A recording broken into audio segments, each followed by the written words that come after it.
Employers who post on ZipRecruiter get a quality candidate within the first day.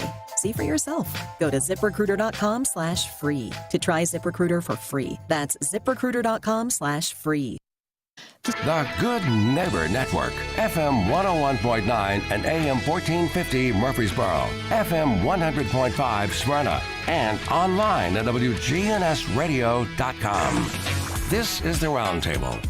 A look at the news, views, politics, and people that are shaping Rutherford County. Good morning. This is Bill Krause on a beautiful Thursday morning as we're rapidly approaching a good warm summertime.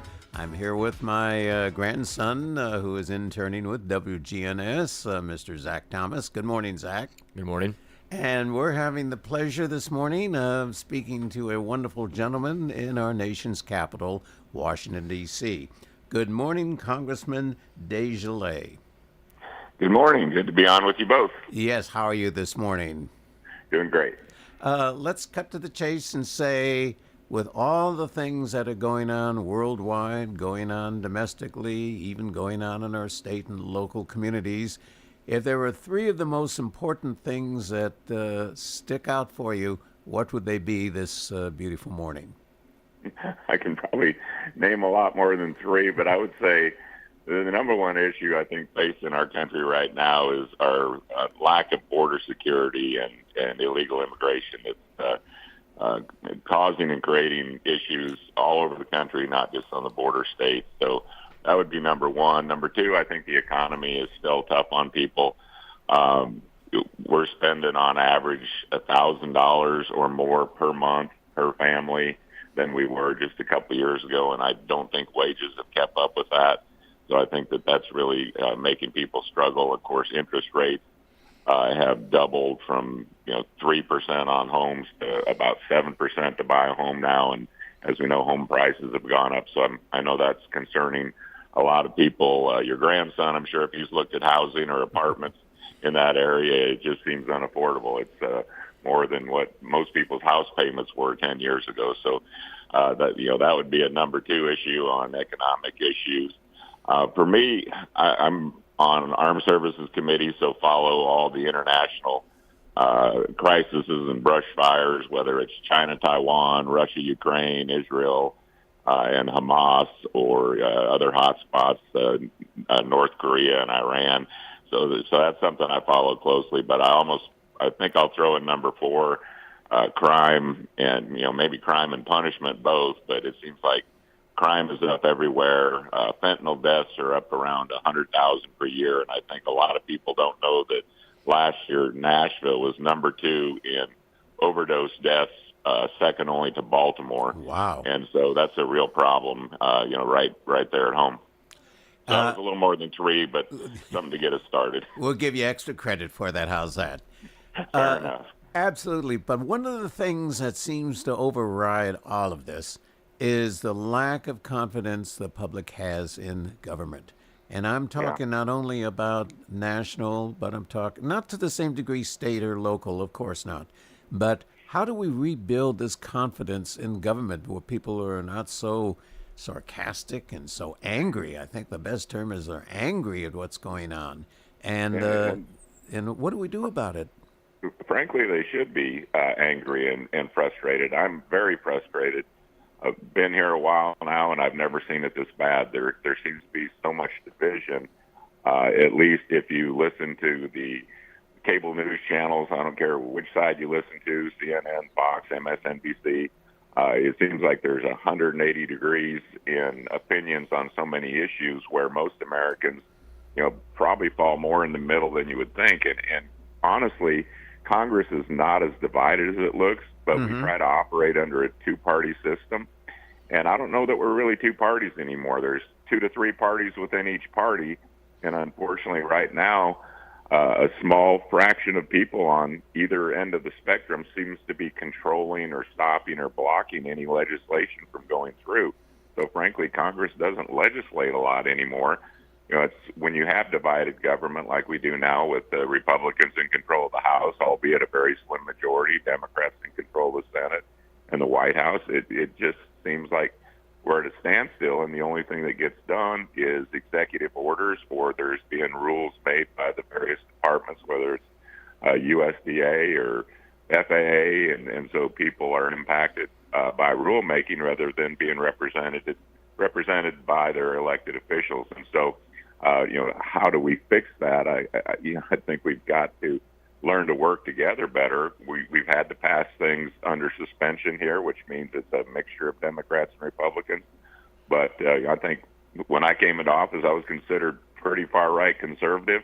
I don't think I've really changed a whole lot, but there's people way further right than me now. And Wow. And there's folks that just can't get to yes on anything. And even Reagan said 80% of a loaf is better than nothing. And I think there's people here that if they can't get 100% of what they want, they're just going to not vote for anything, and that's prevented legislation from moving forward, and it's very frustrating to people all across the country. How many doctors are in Congress currently? I think there's roughly 15. We got a few retiring this year, but wouldn't be surprised if we pick up a few in the upcoming election. So, not a huge number, but. Do you see your medical education and your medical experience play a role as a congressman?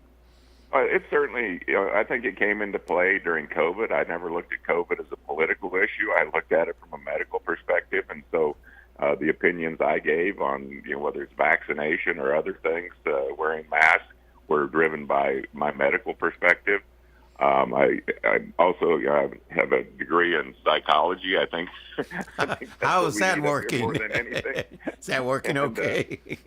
And I think we need to do a big psychiatric evaluation on most people in Congress, and there's just a lot of things that we could do better, and we could learn to work better, and I think people would appreciate that. And I think that moving forward, if we're going to succeed as a nation, that we're going to have to quit worrying about nitpicky little issues and focus on big issues that matter to everyone.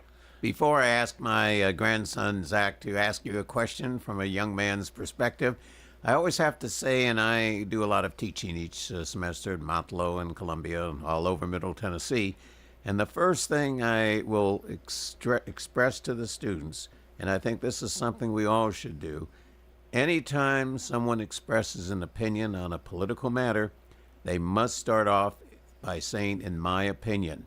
Too many people are expressing their opinion as fact, and if you don't agree with their opinion, you're not agreeing with the science or the fact. And we've got to start out cooling down the discussion, and it really works well if you say, well, in my opinion, this is the way I see it. Zach, you have a question. Now, taking that psychiatric evaluation, how do you start making the steps to start this dialogue, to start making these progresses in both the House and the Senate to make a change? Well, I think you sit down with the groups of people that seem unwilling to compromise and say, what's your opinion on how things should be and what they should look like? And if you can't get everything you want, what will you accept? I mean, how do you get to yes?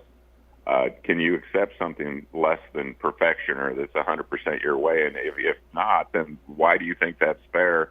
Because, somebody who represents Tennessee, which is a very red state, has a lot different constituency than someone who represents Oregon or Washington or California or New York.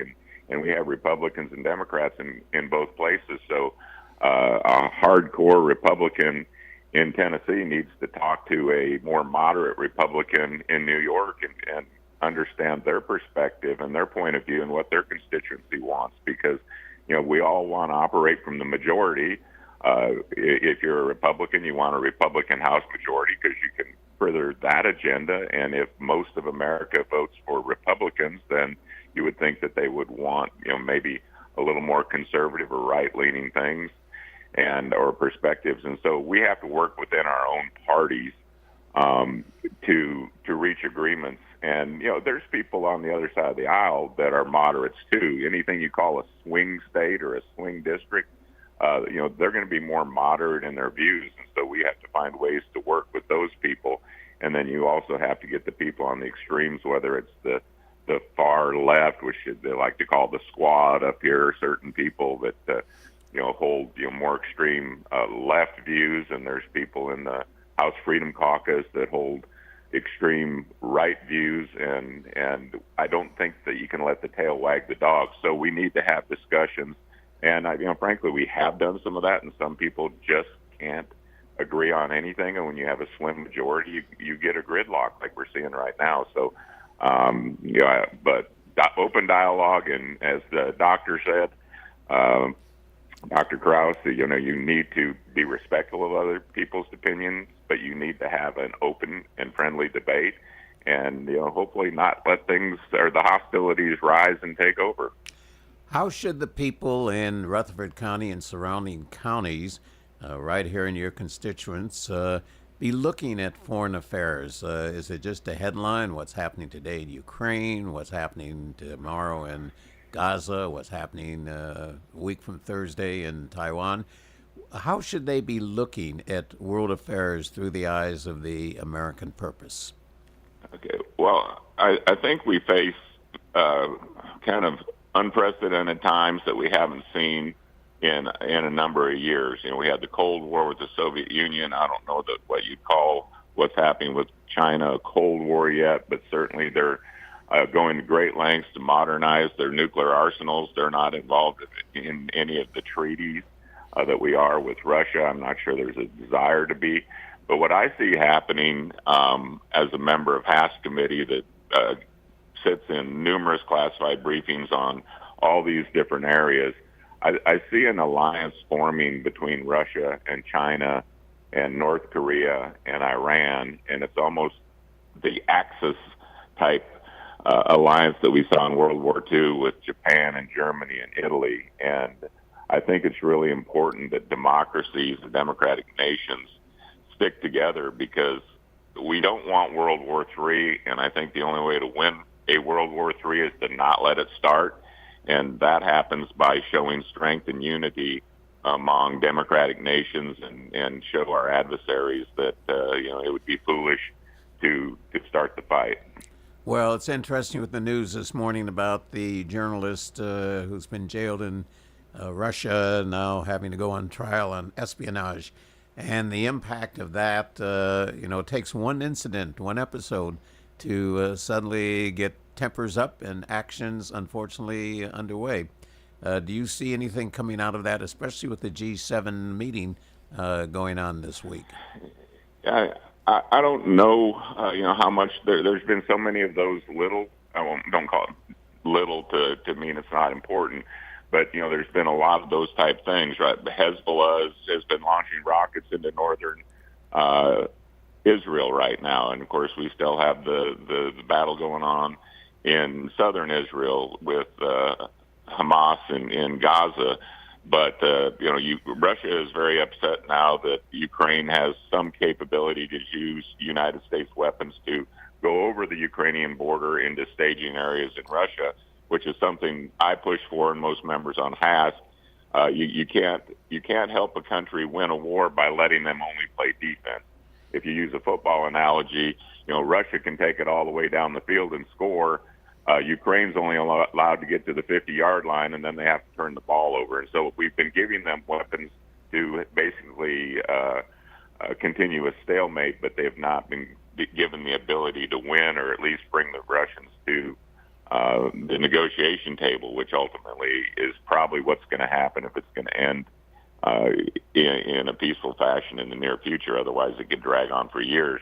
And of course, China and Taiwan. China considers Taiwan part of China, and that's a real hot spot right now. And we're looking at a timeline of 2027, somewhere in there, where President Xi may try to take Taiwan by force, and so we're spending a lot of time and effort in securing the Indo-PACOM region. But all these things that I'm talking about that are going on all over the world, and the terrorist organizations that are being funded by Iran that are causing problems in Africa and in the Mediterranean and in Yemen and areas like that, continue to create a real problem. So I don't want to spend the whole morning talking about what's going on, but we have recruiting issues in our own military. We're doing our National Defense Authorization markup as we speak. We're doing amendment debates today. We'll vote on that tomorrow, and how we fund our military, and you know, the way these bills shape out really have an impact on military readiness. And right now, we have a difficulty in recruiting. There's a lot of social issues that are involved in the military, and it's harder to get people to want to serve because there's no clear directive on our military strategies or where we stand. So I think it's extremely important that we fix those problems as soon as possible. Zach, one final question, because I know your time is very limited and we want to respect that. But Zach, a final question for the congressman. Now, I just turned 22 this past weekend, so I guess my question would be, what would you tell a young woman or a young man that is coming into this political world, especially how volatile it is? How would you get involved? How would you get involved in the aspect in both local and state government, and as well as the entire federal government as well? Yeah, well, I mean, obviously it's extremely important. Our young people are our future. The country we're leaving to is not in as good a shape as it should be. You know, we have $35 trillion in debt. We have, you know, workforce issues. There's everybody seems to want to move to Tennessee, and you know, we can't keep up with the workforce. But getting educated, getting you know, good jobs is important. Trying to deal with this tough economy is difficult, but you know, our young people are extremely important. And what I see when I meet and talk with young people like you, we don't give you all enough credit. You're very sharp. You're very bright. You're very in touch with these issues, and so being involved politically and having these discussions is essential to our future. And you know, it's up to you all to change the world. We're doing what we can now, but our young folks, they're obviously the ones that are going to carry the torch. And so, you know, some of the conversations we've had this morning about learning to work together, learning to have civil discussions, learning to have open debates, I think that's extremely important for young folks your age, in your 20s and 30s, to be heavily engaged and you know, be politically active in the sense that you know, be vocal about the things that matter to you. And you know, we do listen, and so I encourage that of you and other folks in your age group. Congressman, we certainly appreciate the time you gave. A very, very busy time. Summer's supposed to be light on the Hill, but it apparently is not light on the Hill. Do give our best to President Trump, who's visiting you guys this morning, I understand, or at least some of you. And hopefully we can have you back shortly before the election in November. You would join us in urging everybody out there to register. Be sure they're registered to vote in order to be able to vote on November 5th. Well, let's get that scheduled for late October or whatever's convenient for you. I would love to be back on and enjoy participating in your show. You're a great guest. Have a wonderful day. Thank you so much. Thank you, Doctor.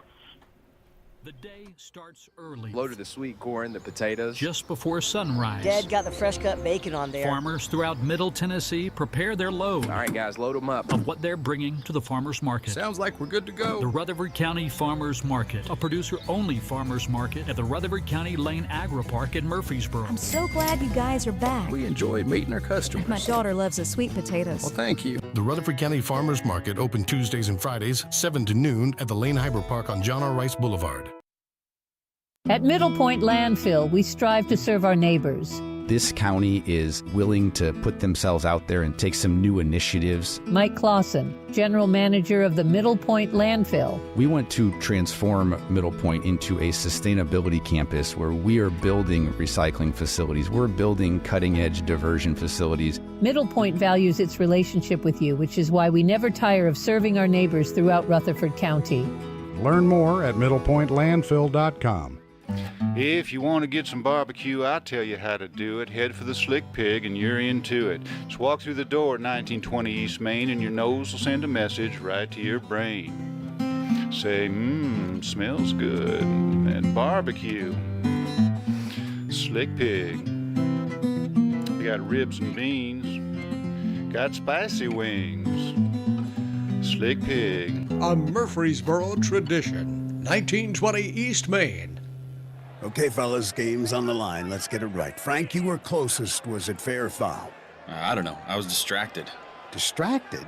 By what? Well, you know, it's a loud crowd. These lights are awful bright. I just won big on a Tennessee lottery instant game. And again, the lighting here, somebody ought to say something. You've got new instant games? Yeah. Enough to share? Of course. Fair ball! Have a ball with new instant games from the Tennessee Lottery. Game-changing fun. Please play responsibly. This is Good Neighbor Events with Bart Walker. Brought to you by the law offices of John Day and AmeriCare Pest Control. The City of Murfreesboro is partnering with American Job Center to bring you an incredible career fair with lots of opportunities. Join us 9 to 1 June 14th and take the plunge into something different. The June 14th Career Fair on the Civic Plaza in front of Murfreesboro City Hall, Vine and South Church Street. WGNS encourages you to shop local. That improves our local economy. Also, be sure to listen local. There are quite a few farmers markets to take advantage of. The producer-only farmers market over at the Lane Agri Park, Tuesday and Friday mornings from 7 until noon. Yes, that's at the Lane Agri Park. And while you're there, look at the many gardens from the Master Gardeners. They'll be there to help you out, too. That's the farmers market, 7 until noon every Tuesday and Friday morning. The Lane Agri Park is over on the John R. Rice Boulevard. Big Fish opens this weekend at the Center for the Arts in Uptown Murfreesboro. Don't miss it. Also, Murfreesboro Little Theater's Clocks Are Like Angels runs Friday night only at Oakland's Mansion. And Juneteenth is Saturday over at Bradley Academy Museum and Cultural Center. Don't miss it. 10 in the morning Saturday until 4 in the afternoon. Again, Juneteenth, this Saturday from 10 until 4. Please give the gift of life. Give blood at the Red Cross. Those are WGNS Good Neighbor events. Rutherford weather.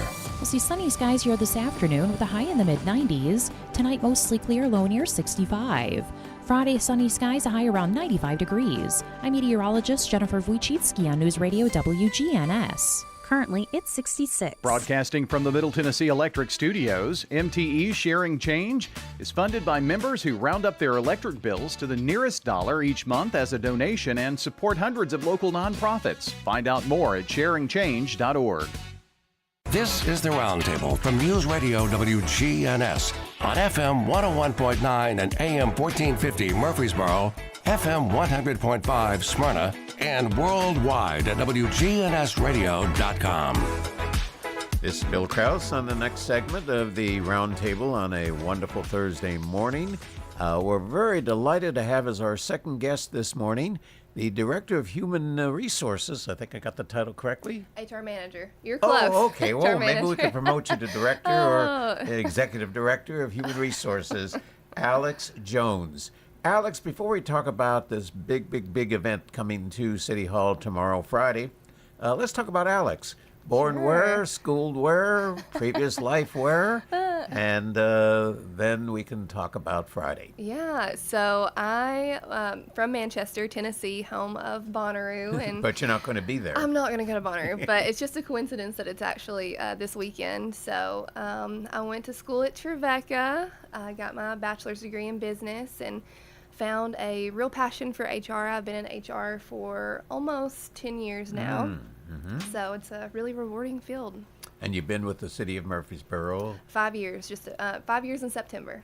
And what specifically, and I'm sure this is a wide variety of events, activities, and responsibilities for HR itself, but is it the recruitment? Is it the testing? Is it the motivation? Is it the placement? Is it the advancement of candidates that makes you really attracted to HR?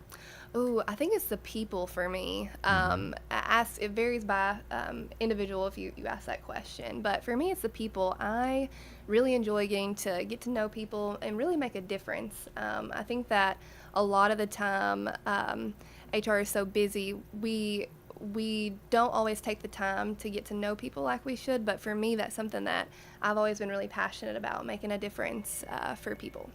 Now, big event tomorrow. This is the third year that this will be. Talk about it. First, the event, time, place, how many employers will be there, what people should be expecting. Should they bring along with them resumes? Should they bring along with them letters of recommendation from their grandmother? What should they bring with them? And talk about the event. So tomorrow is our third annual career fair that we hold. It is from 9 a.m. to 1 p.m. on the Civic Plaza. We'll have over 30 employers there, so they're all super excited about this event. They look forward to it every year. The industries vary, so we've got healthcare, we've got banking, we've got airlines, and of course we will be there as well, representing the different facets of the city. And definitely bring a resume. Bring several copies of a resume to this event. You want to make sure that as you're going around and talking to these different employers, you have your resume to leave with them. If they don't take online or paper applications, you at least have the resume that you've left with them. You know, thinking about it's too late now, but I'd certainly volunteer a year from now. You almost need a table there from people who would review resumes to see what would make them even more attractive, more marketable, more saleable. Yeah, I mean, that's a great idea. And maybe I'm volunteering. Yeah. 2025. Yeah, I'll have to make sure to call you and ask you to come, because that would definitely be something. I could see college or some college students that are maybe going into an HR career volunteering to get some credit hours to do something like that. That would be pretty cool.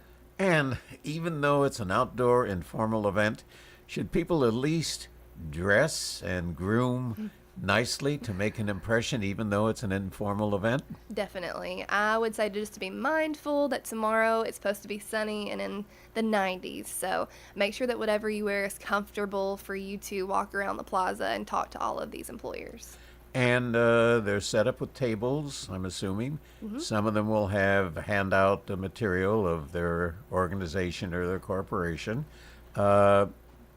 Is this a chance for people just to get a lay of the land?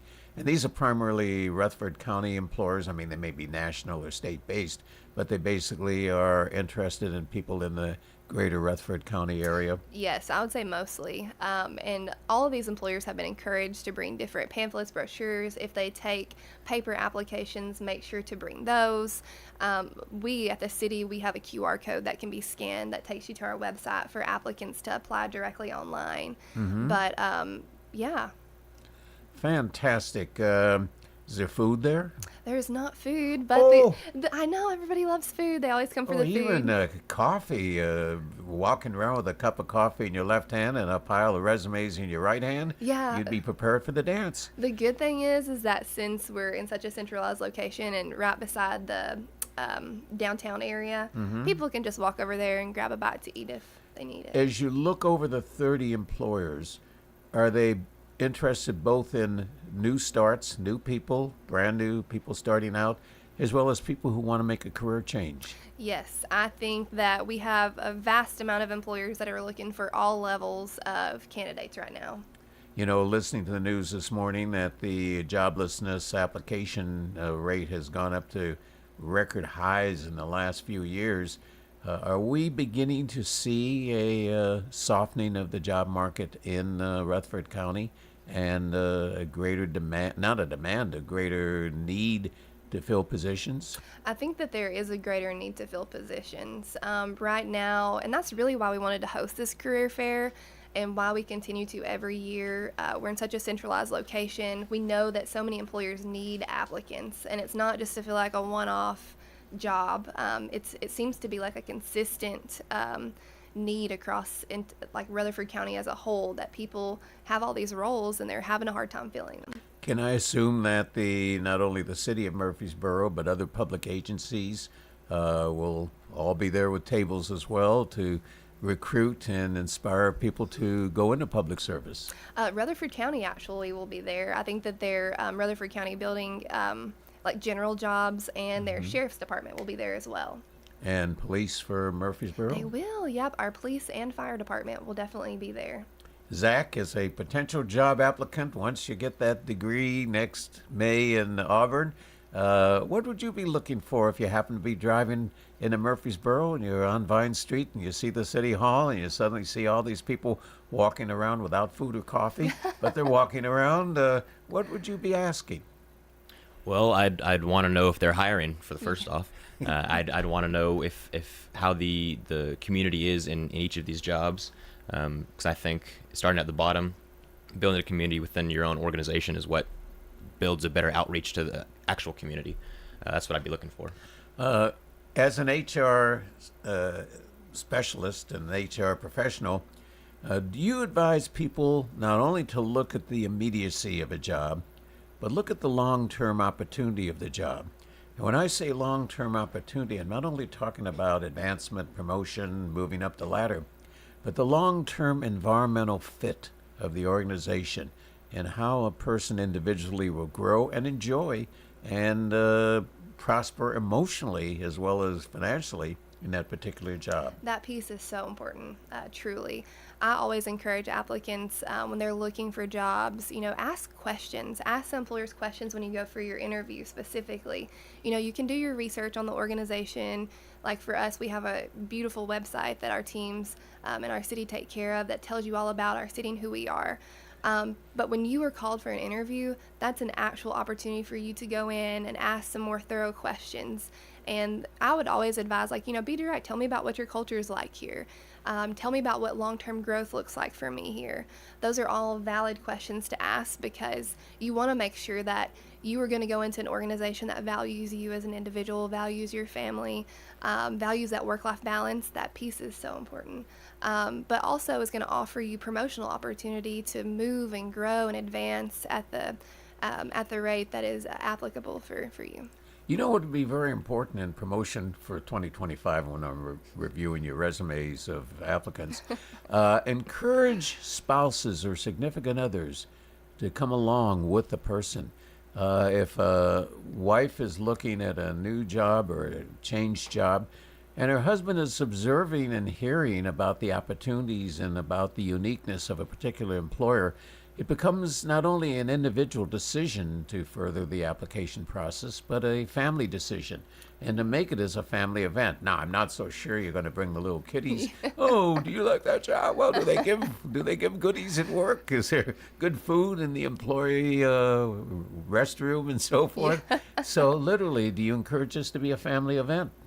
Yeah, I think that bringing your family, your spouse, your significant other, partner is an excellent idea. I would hope that people try to make those decisions together, like you said. That's what's applicable for them, and you never know. I mean, if you bring your spouse and they're currently employed, they may be looking potentially, not looking, but they may consider an opportunity if it strikes them. So I think that's a good idea. That would be an interesting question. Is husband and wife both like the prospective employer and both apply to the same employer and then suddenly find out that there may be some limitations of husband and wife working in the same department or activity. I always ask this question of students. I teach human resources among other classes, and I'd love to get your answer, you being in this field 10 years. If there was a month in the year, a day in the week, and an hour in the day that you would best like to be interviewed for that ideal job, when might it be? The month of the year, what month would you best like to be interviewed? The day of the week, what day of the week would you best like to be interviewed? And the hour of the day would you best like to be interviewed? Oh, for me. And Zach, you can jump in on that too, seriously. Is this a trick question? No, it really isn't. But there is an answer. There is an answer. The most ideal day and time to be interviewed. You've asked one of the most flexible people in the world.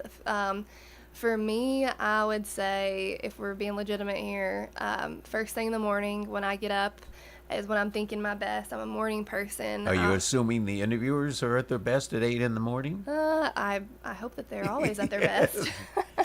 But for me, it's early in the morning. I would say maybe on a Tuesday, Wednesday.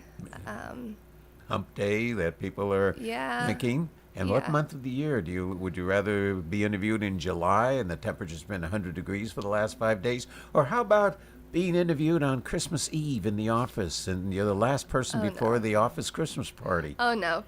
They'll say, hey, when this interview's over, come and join us at the party. We're going to celebrate Christmas. We want to get to know you over a nice Christmas cookie. No. Okay. It could also be looked at as, hey, you're keeping me here. I want to get home to my family. Yeah. So now, you hit something. Would you want to be the last person on an all-day series of interviews? You're the 4 o'clock or 4:30 slot. I would definitely make the best of it in those situations, because that can happen. As a interviewer myself, some days our days are packed full, and for me, it's important to make sure that we give everybody the same consistency across the entire process. So for that applicant, whether or not they know if they're going to be the last one interviewed or not, it's always important to come in with that same enthusiasm as the first person that walked in the door. And you might be the one that ultimately is the height of the symphony, as the music hits an all-out best with you at 4:30. Could be. Well, you may be the last interviewee, but you're also the last on their mind. That's That true. is That's a so good true. point. Unless you're the 8 o'clock one who sets the standard, Okay. and nobody can reach the bar that you have achieved. Right. When you're talking to folks out there who are listening this morning, who now may carve out a bit of their Saturday morning schedule this weekend, what questions should they be asking a prospective employer? Is the first question is, how much do you pay? Is pay the primary reason? What are your benefits? Are you going to cover me on health and accident? How many days of vacation do I get? Do I get all the holidays off? I think that it varies by individual, truly, and your individual wants, needs. As an individual, of course, especially right now with the economy, I always encourage to ask about pay, whether it be your first question or last question. That's going to vary by the individual, but you want to make sure that you know that up front. You want to make sure that you understand if this is an organization that's going to be a fit for you. I think that sometimes people forget that the job looks like maybe you're a fit for them, but is it going to be a fit for you? You need to ask questions to help you better understand that. Definitely ask about time off. Work-life balance is very, very, very important. And just make sure you kind of get to know the employer. It can start with an informal conversation and kind of build up to a more formalized time. Are you seeing a problem that's been very existent in human resources the last several years, that more people want to work from home rather than work on site? And as a result of COVID and the working from home, they got used to it. They did. Women, for example, no longer have to pay for child care because they're at the home. They no longer have to pay for transportation costs. They no longer have to make sure their clothing is up to style and up to competition in the workplace. Is the desire to work from home, even on a partial basis, still a major incentive in the workplace? I think so. For certain jobs, it is. I will say that during the time of COVID, right after, it was a really, really big thing. It was in your face all the time. At this point, it's dwindled out a whole lot more to where people are not necessarily looking to work from home every day, but more of that hybrid schedule, maybe where they get to work from home a day or two a week or a couple times a month. I think that we are certainly seeing that today as being a question when applicants are looking for jobs. Is there, and again, every question I ask has so many different responses, but it's my point to ask the questions. Is there a normal, if there's such a word as normal, period of time an employee should give an employer committed or credited time before they start looking for other jobs? Does job jumping create a problem on a resume versus the fact that can you be at the same job too long? That's an excellent question. And an answer to both. One, I think that your first question, which was how much notice should you give to an employer if you're potentially seeking a job, I think the standard is at least 2 weeks notice. That gives us time to get the job posted, get things in order for if it's not filled before you leave, who's going to do what. So 2 to 3 weeks, I think, is about the average, the norm. And then what was your other question again? Well, and the other is, can you be at the same job? Well, going back to the first one, what I technically was meaning, not so much of giving notice, but when somebody takes a new job, I'm going to take you. Yeah. You take a new job, city of Murfreesboro, you're the head of HR. In your own mind, do you or the employer have a thought of roughly how long you should be holding that job before other interests may respond? 2 years, 3 years? Would somebody ask you, or would you ever ask an applicant, how long are you going to give us? How long are you going to be with us? And most people can't tell, but they're going to at least have an idea. No, I want to be here the next 35 years. I want to get the gold watch and have the retirement party. Yeah, so I think that there are definitely pros and cons to staying somewhere a short time and staying somewhere a long time. The cons to staying somewhere too long is that you kind of get siloed from perception of like what things are going on now. If you're going and you're educating yourself, that's a good thing. But if you're just kind of staying in this little silo and not continuing your education, seeking new learning opportunities, the con to staying somewhere a very, very long time can be that you kind of lose that outside knowledge of the ever-changing world. We'll be right back. We're having a wonderful morning visit with Alex Jones, who heads up HR for the beautiful, wonderful city of Murfreesboro. And we're going to be talking a little bit more about this big event that's happening in the courtyard of City Hall tomorrow morning. Paid for by Wesley Financial Group. Are you a victim of the timeshare trap and think there's no way out? I'm Chuck McDowell, founder of Wesley Financial Group, the original timeshare cancellation expert. And I'm here to tell you that there is a way out. All you need to do is give my office a call. I will send you a timeshare exit information kit absolutely free, explaining how the timeshare industry works and your options for cancellation. Call Wesley now for your free info kit. 800-761-0000. 800-761-0000. Because you want to hear bacon and eggs on your outdoor griddle, not the scraping of rust. Introducing the Weber Slate Rust-Resistant Griddle. Stays ready, not rusty, with a carbon steel cooktop, pre-seasoned and ready to cook on right out of the box. The Weber Slate heats evenly edge to edge up to 500 degrees. All you'll hear is the gasp of amazement from friends and family when you serve the food. Cooking with the Weber Slate Rust-Resistant Griddle just sounds delicious and tastes even better. Hi, this is Chip Walters with Exit Realty Bob Lamb & Associates. You might know me as the voice of the Blue Raiders, but I want to be your trusted advisor in real estate. Whether you're buying or selling, it's time to choose Chip. Do you have a growing family and need to upsize? Are you an empty nester now and need to downsize? Are you thinking of selling your current home but just worried you can't find something else? Well, it's time to choose Chip. I'm looking to be your trusted advisor in real estate. I'm Chip Walters with Exit Realty Bob Lamb & Associates. Spring has sprung, and that means it's time to start planning for your summer road trips. With Bud's Tire Pros by your side, your vehicle will be ready to see the mountains, the beaches, and everything in between. With Bud's Tire Pros' full line of Michelin tires and products, you'll have the peace of mind to hit the road no matter what you drive.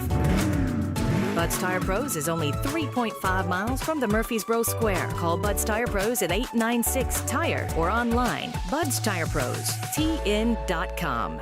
Hey guys, if you've noticed a lack of energy, motivation, and drive, it could be low T. Be sure to schedule your health assessment at Low T Center. For established patients, they offer the convenience of physician-monitored self-inject at-home testosterone treatments with an average payment of $150 a month cash pay, including labs and medication. If you need the convenience of at-home treatment, Low T Center makes it easy, shipping treatments directly to you. Go to lowtcenter.com now to book your appointment online. Low T Center, reinventing men's healthcare. COVID-19 has cast a spotlight on the stark inequalities that drive poverty. The poorest communities in the U.S. and around the world are suffering the most. Oxfam believes we can put systems in place to protect health and livelihoods in the future if we work together with dignity and compassion. Learn how you can help offer safety to the most vulnerable and fight for a more resilient future at oxfamamerica.org. Sponsored by Oxfam America.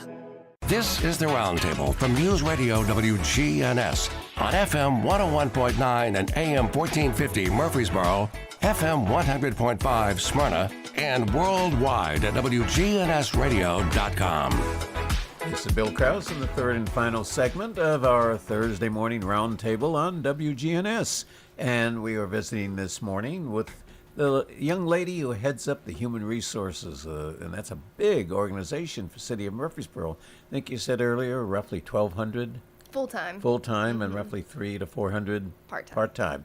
And we're talking about a big event right here in downtown Murfreesboro tomorrow from 9 to 1, and it's a chance to meet prospective employers. And with over 30 of them, great opportunity. Doesn't cost a thing, does it? Nope, it does not. No fee. And probably, well, Friday parking may be a little problem, but not a major. The parking garage next to the library is certainly most appropriate. Name some of the folks that are going to be there with booths and information and taking resumes and asking questions. Yeah, so with 30 employers, I won't name them all, but some of the big ones that are coming and will be Ascension St. Thomas. They will be looking for some nurses to fill some of their roles. Southwest Airlines, they come every year, which is a big one. Looking for pilots? Looking for Flight attendants? ramp agents. Okay. Usually is what they're looking for. So a lot of people come to get employed with them. They're a very respectable employer. Redstone Financial, they'll be here. Roscoe Brown. The plumber? Seniors, helping seniors is another big one. And we'll have a few staffing agencies on site too. Great. Zach, what question would you ask that would certainly relate to why everybody out there who either has an existing job, is looking for a prospective new job, is not employed currently, is finishing up college and school, and is beginning to say, where's my first step of my professional life journey? Well, as mentioned, graduating college next May. One of the big things that bosses, teachers, coworkers are harping on is professional development. So I guess what are the best qualities or aspects of individuals and potential workers that employers are looking for? Oh, there's so many, but to name a few that come to mind, critical thinking. That's a really big one. You want to define it? I teach that, but always when somebody says, okay, does critical mean you're criticizing? Oh, no. No. Why don't you try to define it from your perspective? From my perspective, critical thinking is like when you can see a problem, being able to fully break that down and analyze it and understand, what is the root cause? What am I missing? What have I got? It's thinking about it on a much deeper level than just the surface. That's probably for me one of the biggest things that I look for in individuals. Another thing is initiative. We as employers, we really want people. We're not just, when we post a job, like we don't just need to fill a body and say, well, just thanks for coming. We're looking for employees that come in, take initiative, have a drive to make a difference in our organization, think outside of the box, really help us prosper as an employer. And another thing I would say, and then I'll let somebody else ask a question, but, being eager to go to work. I think starting out, we've all been there. We take a job just to get some experience. But as you continue to go throughout the workforce and kind of navigate the workforce, it's important that you find a job that you really like and kind of get eager, get excited about it. That makes the employers excited to have you be a part of their team, because for me, like when I hear one of my employees speaking to me about something that they are excited about, excited to learn about, that eagerness just gets me excited and makes me appreciate them even more. It's interesting you said that, because only 48 hours ago, Tuesday, I had the first chance opportunity to visit the Murfreesboro Water Department. Oh, yeah. And I went to change the ownership of a water service in Murfreesboro. One of my rentals, so the tenant moved out, so I had to put it in my name until we disposed of the property. I can't begin to tell you what a most phenomenal, marvelous, wonderful personality that young lady had when she was serving me. I mean, I've got to tell you, if municipal government was a competitive industry, she'd have it all over her competition. I wish you knew her name so I could tell her that. Well, I could probably describe her as one of the intake ladies at the counter behind the little window. Okay. And I don't have her name on the change of the account number, but I have to tell you, having been in public service in city management for over 25 years, I always look at the fact that the person gives more of just the bureaucratic. Oh, we've got section 1, 2, 3, part section 3, part B, so forth. that they treat you as a human being. Mm-hmm. You know, it's interesting. I used to always raise this question in human resource training. I always said, why do many personnel offices have counters that an applicant comes in and they're standing on with a high counter between them and the person? I said, you know, the thought of even inviting them to sit in a chair across a table rather than on a counter suddenly puts the humanism into public service.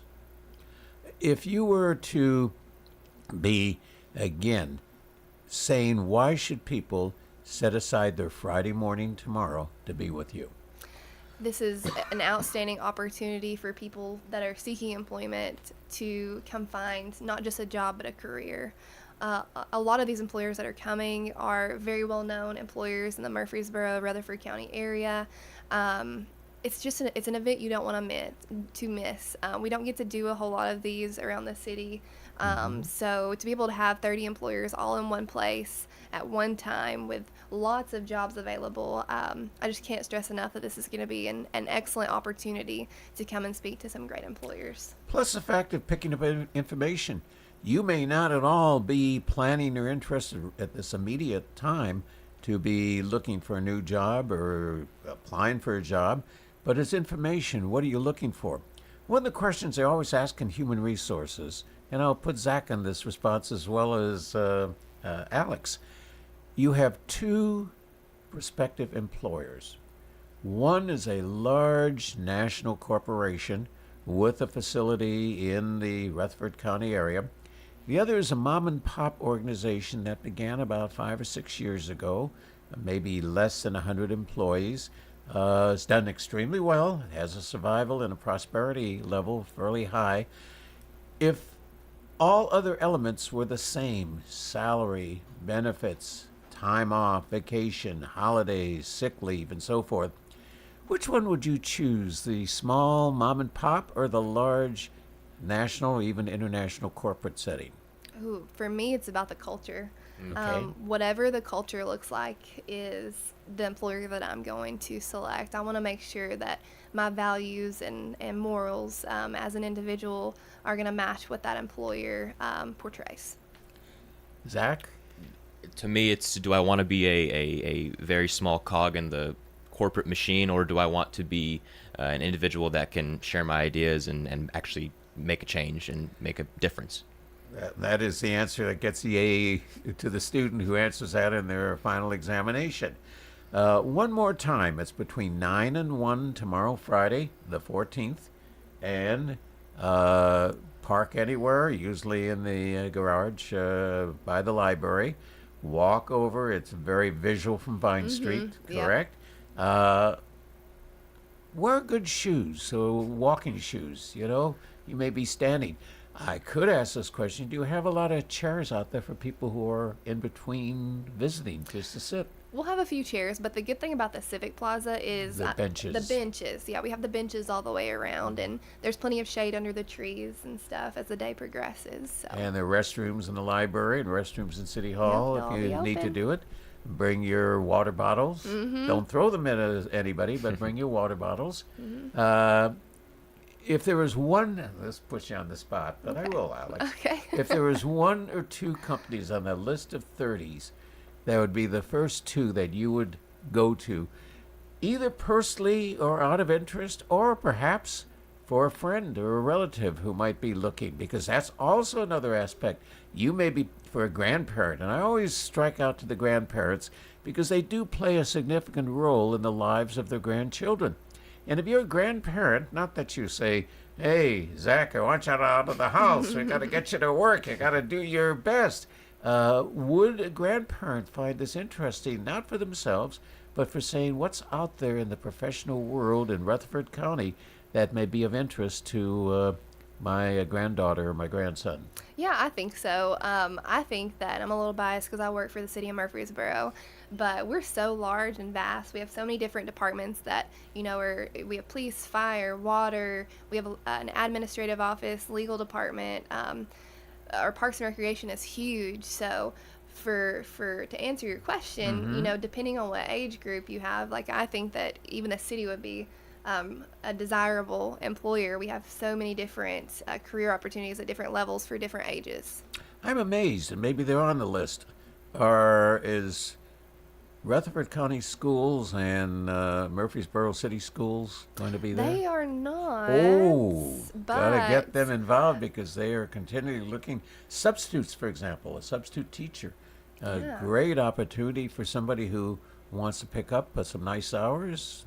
And there's a great demand to fill those positions, both Rutherford County Schools as well as Murfreesboro City Schools. Absolutely, yeah. It will be a happy time. I'm interested in this. How did the city of Murfreesboro get involved in this excellent program? This is normally not part of the protecting the health, safety, and welfare of the general community. Yeah, so it's something that the Human Resources Department kind of started a few years ago. I can speak for our whole team. When we have a really robust team that really loves to give back, get involved with the community, do things to help, spread some positivity across the city in different facets. And we have such a beautiful centralized location at City Hall, the Civic Plaza, and we knew that there was a need, not just for us, but other employers in this area to fill roles. So we were like, why not? It's just an excellent opportunity for us to give back to the community that we so love, and help other employers fill their roles just like we need. Having put on a number of exhibits and conventions and so forth, one of the most important things is to tell the exhibitor, or in this point, the employer, how best to take advantage of this opportunity to reach out to the prospective employee. Mm-hmm. And I know the first thing we used to say, don't just sit at a table and wait for people to walk by. Stand up, give them a happy smile, give them a shake of the hand, reach out to them physically as well as emotionally, so that it's not just, oh, I'm walking past. Do you have any military recruiters? No, not that I know of. I'm not for amazed this they didn't one. jump aboard, Yeah, and say, normally we do, but I don't see them this year. oh, so you are going to be planning subsequent years. We will, yeah. Do you see it also expanding? What happens if you ultimately overflow the plaza? Well, we've actually had to condense it from last year. Last year we had closer to 50 employers. This year we condensed it down to 30. It was a wonderful event that we held last year, but I think that with the time restraints that we had from 9 to 1 and so many employers, the candidates weren't getting to go talk to everybody that they wanted to before employers had to leave or they had other commitments. So we wanted to kind of scrunch it down just a little bit and give them more opportunity to go talk to people and not be so rushed. Would it, again, and I can always sit back in the rocking chair and give a critique, would it be better on a Saturday morning rather than on a Friday morning if people who are currently working are looking to upgrade their job status? That's a good question, and I think that that varies. As an individual who has done lots of events, there are pros and cons to both. I think that on Saturdays, we may get some, but a lot of the time when people are off work, they want to be off work. So that would be the only con that I can see to that, is we may not see that same response. My final question, again, back to your human resource education and experience. So you have to excuse me that the teacher in me comes back now and then. Let's assume you've applied for that great job, and you've gone through the interview with great success. You've gone to the second interview, and you're now at the final interview. You're going out to dinner with the big boss. And the big boss, the server comes by and says, what would you like for your menu to eat? Well, I'd like an 18-ounce prime rib rare. I'd like the baked potato with 3 times of the amount of stuff. I'd like the asparagus with a hollandaise sauce, and bring that extra basket of rolls. What would you order as the interviewee? I am always so cognizant of things. I feel like that can be a fault of mine. But I'll probably order the cheapest thing on the menu, maybe some chicken tenders and french fries. Now, I always say never order salad. I'm not a salad eater, so But you know why? No. You may have a wide spot in the front of your teeth and a piece of lettuce gets stuck in there, and you're trying to make an impression, and you're talking da-da-da-da-da-da-da-da as the lettuce leaf is flashing. The attitude that people bring in, even talking to recruiters who may be at many of these tables, what kind of attitude should a visitor make tomorrow?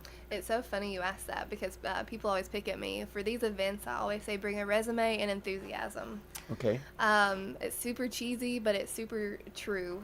When you're talking to these employers, you want to have an upbeat, positive, optimistic personality, attitude. You want to look at things kind of objectively to fully understand things. Employers love that. Like I said, always ask questions. Zach, you're walking past the table. I'm sitting at the table with a big smile. I'm waving at you and so forth. What is your first words and your facial expression going to tell me as you're walking to my table?